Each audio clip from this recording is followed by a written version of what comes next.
At pinag-uusapan ng maraming tao ngayon yung papalapit na solar eclipse sa April 8, 2024. Ano nga ba ang meron dito? Yan po yung ating alamin sa video na ito.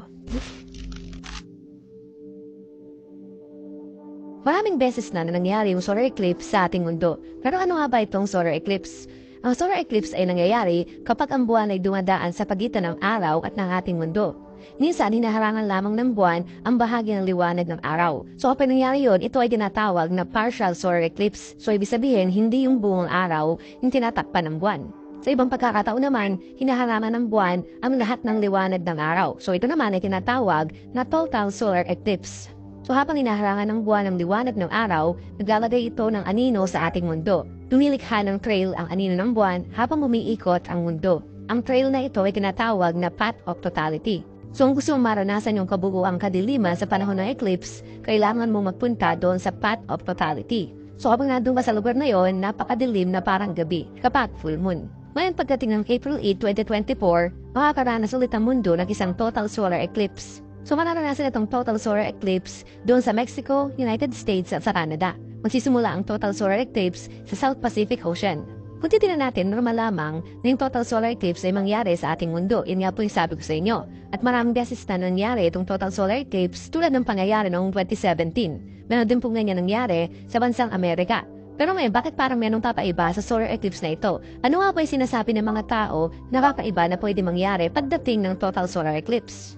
Una, nire-relate kasi ng mga tao itong paparating na solar eclipse sa judgment ng Panginoon sa bansang Amerika at sa buong mundo. So bakit nga pa nila nasabi yun? May lang kasi nakapansin na yung path of totality ng solar eclipse na mararanasan sa Amerika ay dadaan sa mga lugar na ang pangalan ay Ninibe. Walang lugar sa Amerika na ang pangalan ay Ninibe ay makakaranas ng total solar eclipse. Sa Biblia, ang Ninibe, ito ang lugar na kung saan pinapunta ng Diyos si Jonah para magbahagi ng salita ng Diyos. Para yung mga tao sa lugar na yon ay magsisi sa kanilang kasalanan. At para hindi nila maranasan yung judgment o yung fault ng Diyos doon sa kanilang lugar. So yung ilan sinasabi na itong total solar eclipse na ito raw ay babala para sa pwedeng judgment na mangyari sa bansang Amerika at sa buong mundo. Sinasabi na tulad ng Ninibe, kailangan din to tumalikod ng mga tao sa kanilang mga kasalanan at manampalataya sa Diyos bago dumating yung judgment ng Diyos sa ating mundo. Pangalawa, kinokonekta rin ng mga tao itong total solar eclipse sa 3 days of darkness. Sinasabi ng nila na yung total solar eclipse na mangyayari sa April 8, ito daw ay magtatagal. Sinasabi nila na maaaring dito na raw magsimula yung pagkawala ng kuryente, ilaw at internet sa buong mundo. Kaya sinasabi nila na pwedeng magdilim sa ating mundo. Meron kasing isang propeta noon na nagprophesy na makakaroon daw ng 3 araw na kadiliman. Kaya may ilang mga tao na naniniwala na mangyayari na raw yun sa panahon natin ngayon.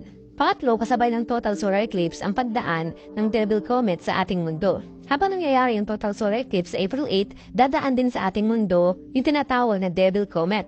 Tinawag itong Devil Comet kasi ang natsura ng comet ay parang nisuway tulad ng sa demonyo. At kung sakali daw na ito ay tumama sa ating mundo, sobrang tindi ng damage na magagawa nito. Na talagang marami ang mapipinsala. Sinasabi ito rin ng ilan dahil ito ay sasabay sa total solar eclipse sa April 8, maaaring ito ay pagpaparamdam ni Satan sa nalalapit na Great Tribulation. At pang-apat, marami mga tao ngayon na mas naghahanda sa papalapit na total solar eclipse, hindi tulad noon, na kailangan daw maghanda bago dumating yung total solar eclipse. Sinasabi na kailangan daw mag-imbak ng mga pagkain, tubig, mga baterya, ilaw, mga gamot, at iba pang mga pangunahing pangangailangan sa paparating na solar eclipse. Bukod dyan, may ilang mga school na rin sa Amerika nag-cancel na kanilang mga klase para nga sa solar eclipse. Ngayon na pinagtataan na maraming tao ngayon, bakit daw kailangan maghanda ng ganyan? Hindi naman daw ganun yung mga paghahanda na ginagawa noong mga nakaraang solar eclipse. Kaya sinasabi to rin ng ilan na yung paparating na solar eclipse sa April 8, ito daw ay kakaiba. At di siya katulad ng mga solar eclipse na naganap na sa ating mundo. So ngayon mga kapatid, ang tanong dito, meron ba talagang pinalaman yung